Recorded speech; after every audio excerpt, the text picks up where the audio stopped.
بسم اللہ الرحمن الرحیم۔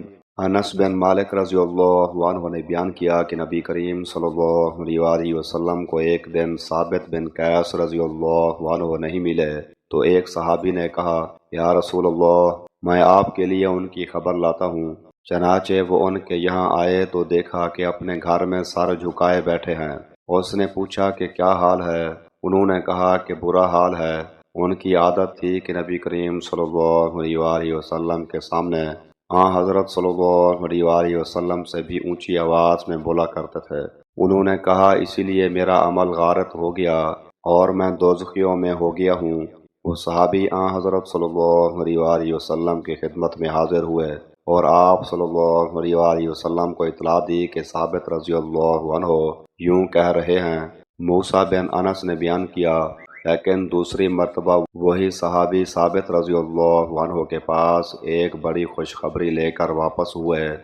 حضرت صلی اللہ علیہ وآلہ وسلم نے ان سے فرمایا تھا کہ ثابت کے پاس جاؤ اور اس سے کہو کہ وہ اہل جہنم میں سے نہیں ہیں بلکہ وہ اہل جنت میں سے ہیں۔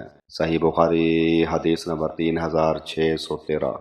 انس بن مالک رضی اللہ عنہ نے بیان کیا کہ ایک شخص پہلے عیسائی تھا، پھر وہ اسلام میں داخل ہو گیا تھا۔ اس نے سورہ بقرہ اور آل عمران پڑھ لی تھی اور وہ نبی کریم صلی اللہ علیہ وآلہ وسلم کا منشی بن گیا، لیکن پھر وہ شخص مرتد ہو کر عیسائی ہو گیا اور کہنے لگا کہ محمد صلی اللہ علیہ وآلہ وسلم کے لیے جو کچھ میں نے لکھ دیا ہے اس کے سوا اسے اور کچھ بھی معلوم نہیں۔ پھر اللہ تعالیٰ کے حکم سے اس کی موت واقع ہو گئی اور اس کے آدمیوں نے اسے دفن کر دیا۔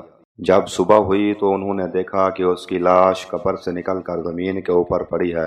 عیسائی لوگوں نے کہا کہ یہ محمد صلی اللہ علیہ وآلہ وسلم اور اس کے ساتھیوں کا کام ہے۔ چونکہ ان کا دین اس نے چھوڑ دیا تھا اس لیے انہوں نے اس کی قبر کھودی ہے اور لاش کو باہر نکال کر پھینک دیا ہے۔ چنانچہ دوسری قبر انہوں نے کھودی جو بہت زیادہ گہری تھی، لیکن جب صبح ہوئی تو پھر لاش باہر تھی۔ اس مرتبہ بھی انہوں نے یہی کہا کہ یہ محمد صلی اللہ علیہ وآلہ وسلم اور ان کے ساتھیوں کا کام ہے۔ چونکہ ان کا دین اس نے چھوڑ دیا تھا اس لیے اس کی قبر کھود کر انہوں نے لاش باہر پھینک دی ہے۔ پھر انہوں نے قبر کھودی اور جتنی گہری ان کے بس میں تھی کر کے اسے اس کے اندر ڈال دیا، لیکن صبح ہوئی تو پھر لاش باہر تھی۔